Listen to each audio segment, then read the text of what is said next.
Jose. And we're your token theater friends, people who love theater and will go to it even when it is negative degrees outside. Yes. I know. Yeah, dedication. How are you doing? Happy New Year. Happy New Year. I'm frozen also. So, yeah, but the cold never bothered us anyway. Our very special guest today is Arian Moayed, the co-founder of Waterwell. It's one of the most exciting theater companies in the entire universe, I would say. Arian is also a pretty fantastic actor. He was Tony nominated for his work in Bengal Tiger at the Baghdad Zoo. He's also done incredible shows like Guards at the Taj, and his Hamlet was just like... So we talked to him about the new Waterwell show called The Courtroom, which is a reenactment of a real-life immigration case. And let's go check that out. We are here with Arian Moayed. For the people who won't get a chance to see it yet. What's the Courtroom? The Courtroom is a reenactment of a deportation proceeding that happened from 2004 through 2011.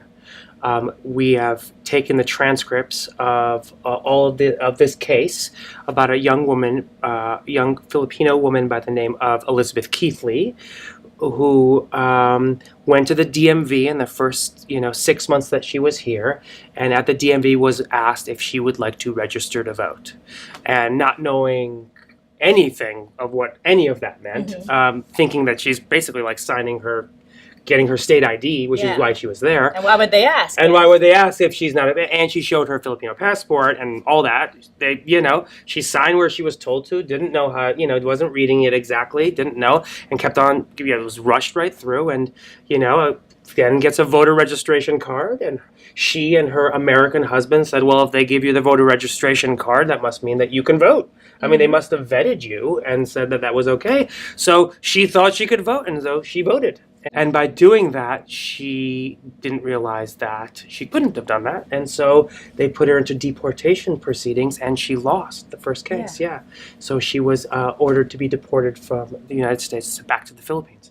So I have the transcripts of that trial and the second trial, which was after it was rejected by the Board of Appeals. It goes all the way up to the Seventh Circuit Court of Appeals, which is like the highest court system of the state of Illinois. That's what we have reenacted. I have not written a single word. Everything that is in there is exactly as written. I have condensed, edited, arranged, and I think the reenactment portion of it is the most important portion for Waterwell and Lee and I, is that we're not looking to do a piece of theater or a play. It is a reenactment. We want it to feel so authentic and so real and so minute and quiet. Whenever we see courtrooms in fiction, whether it's television or film or theater, there's always like the moment when, like the Jack Nicholson character just like bang on the table, or Reese Witherspoon, I object. Yeah, exactly. And there's like this sense of like grandiose drama. And the drama that you found in the Courtroom is a different kind of drama. I was so stressed. It's a the entire time. And there were no cues, there was no music, there were no like theatrical speeches, so to speak. But I was like so stressed. I was like, I need a cigarette. Yeah, totally. And going through, the transcripts when you were putting together the reenactment, were you surprised not to find the kind of drama that fiction tells us that happens in courtrooms? Yeah, that's a very astute question. Yeah, when reading it, was very tense.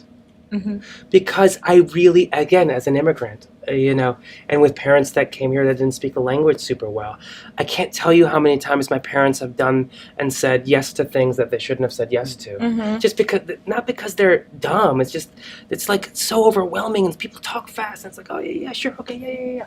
And so I found that, reading Elizabeth's testimony, reading John's testimony, the American husband, I found all of that really tense. And And I kind of found that to be the most dramatic thing about it. And I really feel like if we can, as artists, in certain pieces, try to find the exact pinpoint truth of what this scenario might be, I think it's always tense and it's always, racked with so much like, what is all of this, Waterwell has done so much work with veterans. You've done site-specific work, and you also did a Hamlet that was set in Iran, where you played Hamlet. And so when you founded the company, like, what did you want to do? This. Yeah. Kind of, yeah. When we were 22, it was a year after 9/11. We were really genuinely excited about making, Tom Ridgely and I, who are the co-founders of the company, we were very excited about making theater that changed lives. You know what I mean? And doing it in a very specific kind of way. We didn't know what that meant. We didn't know how to do that. We were 22. We were, in the 2000s was a crazy time of theater in especially in New York, because that kind of like empathy or that kind of like social engagement, that wasn't cool then. It was a cynical, and I'm not even being judgmental when I say that. It's a very tongue-in-cheek kind of time. Everything's like it's over there, it's not over here. But Waterwell was doing this like civic engagement, getting grants at the age of like 25, 26 to make all of our shows free for veterans or all of our shows free for high school students. And that's the kind of work we've been doing. I think the work has gotten better. In 2009, you did an interview with the Los Angeles Times, and the headline was something along the lines of Arian Moayed wants to show the world the real face of Middle Easterners. And they went into how you were playing an Iraqi person in Baghdad. Yeah, Bengal Tiger at the Baghdad Zoo. Yes. It's been a decade since that. And usually, when the industry finds the face, we got Arian, we don't need to find anyone else. We got it. Like, our checkbox is done. But 10 years later, do you find that representation has improved in any way? Or are you still the face of the Middle East? Yeah, I think it has improved. I think it's like minuscule steps, but I think it has improved. I think the idea of just having Riz Ahmed and Rami Malek out into the forefront of American society, or I should say, global society, shows the world that we are not to be put into boxes. Do you know what I mean? So I think in that way, we didn't have that, 10 years ago. We didn't have any faces to look like, and like really gleam onto and say, oh, there's someone I want to be. I want to be like, I want to be in a Bohemian Rhapsody. You know what I mean? We didn't have something like that back then. So in that way, it has improved. Sadly, I think that though the intentions of decision makers, and those are not always artists, decision makers at a high level, executives and whatnot, I think that their intentions are right. I think that the tactics in which they use to include Middle Easterners are behind. But in my POV, it's less of a casting problem, and it's more of an executive problem, that I believe that Middle Easterners or whatever, any ethnicity, should have more access to being at the top level. There's a reason why Oprah, who is one of my favorite people in the world, Oprah does a lot of work about Black America. She is Black, and she has access to it, and so she's giving voices to Terrell and amazing artists throughout. It's hard because it's difficult to have those people that fight for you up there and to tell the stories in a truthful kind of manner that will know what it is to be a Middle Eastern or whatever the ethnic background might be of that person. And so the reality is, in that way, we've been really, really, really slow. And I don't think that has changed. And quite honestly, I can tell you this year alone, I'm still getting, people reaching out for me to do jobs for them in film and television that are shockingly misrepresenting the Middle East. I've been very clear since 2007, really, that I just don't do those things. No, I don't think this is right. I just want to let you know this doesn't sound, Iranian or Middle Eastern at all to me. I don't know anyone that would talk like this. I'm just letting you know you might want to check out something. Did it work? Sometimes, I mean, I don't really know. Sometimes. And the other thing is, I don't dog the actors that want to get those jobs. We all have to do whatever. You know, I tell my wife this all the time. I wish sometimes, like, I cared a little less. Just because the jobs are kind of like, that's some cash over there. I got 2 kids. I feel like there's a gradient of people that I disagree with. No, there are the Trumpers who, I mean, not the Trumpers, but the people who will just paint a broad brush on a population. Totally. And it feels like you can't talk to them. On both sides of the equation, but yes, I 100% agree with you. And then there are people who are a little bit more open that will ask questions, but then that they might not be the right questions, but at least there's curiosity. And so do you have a line of when you will not engage? I don't know the answer to that, to be quite honest, because I believe that people that are completely opposed to all my, moral and civic beliefs, I have to believe that they're not bad people. I have to believe that. And I have to believe that they just don't know about it. I will answer another part of your question by kind of like giving you one of the responses that a lot of people have said about the show. A lot of people have been like, well, why haven't you done a case about the border? A lot of people are like, why don't you do a case about the 6-year-old that was on trial by herself? And in that way, yeah, I do see a line, because if you can't empathize with the 6-year-old that's in front of a judicial system by him or herself, then I don't know how to converse with you. Do you know what I mean? I don't know how to. If you can't see that that's an atrocity and that's trauma-inducing, if you can't see that, and we can't be honest, I don't feel that there's any gray area there. So I'm not going to do that case, because that case, I believe that all human beings are going to be like, that sucks for this little kid forever, literally forever. But a case like this one, where she voted, she seems like a good person, she's a nice human, she didn't mean to. Can we figure out a way to talk about this? I think that's more exciting for me. And I think so I guess the line would be 6-year-olds being detained and putting, on trial. Yes. But you know what I mean? Yeah. Stories like Kids, that, yes. So you came when you were 6, and you didn't speak English. And usually, because I was also an immigrant, I had older sisters who did feel like there was like a lane that you stayed in, which is you do a practical job so you can help your parents and build actually build a generational wealth here. Yeah. So why did you become an actor? For that generational wealth. Exactly. I just wanted to pass down those big residual dollars. Law and Order SVU, baby. Syndication money. Hello. Is it on TBS again? That's ridiculous. I think, I have a complicated immigration story, as I'm sure we all have these really wild, like book-worthy stories. My parents were married at an unbelievably young age, in their teens, and they had 3 kids before the age of 18. And then I was born at 35.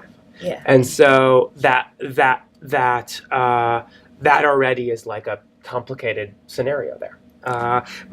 One of my brothers fought in the Iran-Iraq War. One of my sisters stayed in. My only sister stayed in Iran when we all came to the States because she got married. Okay. And she came 17 years later. It took us 17 years to get her to the States. So if you ever hear about like vetting processes, nobody vets like the United States of America. Oh God. We are vetting machines. So I really at a very young age became like the translator of the house, kind of like culturally, and also just like plain old like translator. Paperwork. Yeah. Like dealing with like bills and stuff. So again, which seems like super shocking or whatever, but it's it's a pretty common thing for immigrants, I think, to go through. Even though at the time, I'll be honest with you, I wanted nothing to do with it. You know what I mean? I was so embarrassed by it all. When we were doing that Hamlet, that dual language Hamlet that we were doing, we got a chance. All these Iranians were in the room with us, and for the first time, we got a chance to be like, yeah. and say stuff that we were embarrassed to admit. Like, oh, we were embarrassed being Iranian as kids. It was, and Iran was not like, Iran hostage, you got a lot of like baggage there. Yes. You know what I mean? Vietnam has that as well. And so anyway, all of this to say that, to talk that through is really kind of therapeutic in a way and kind of translated inside of the piece of our Hamlet. So to wrap up, I guess, in that along that line, for many children who saw you play Hamlet, you were like the person who showed that they could also play Hamlet. Thanks, man. So who was your Arian growing up? Who was like the first person who looked like you? Yeah. That made you believe that you could also do this? God, that's such a great question. It's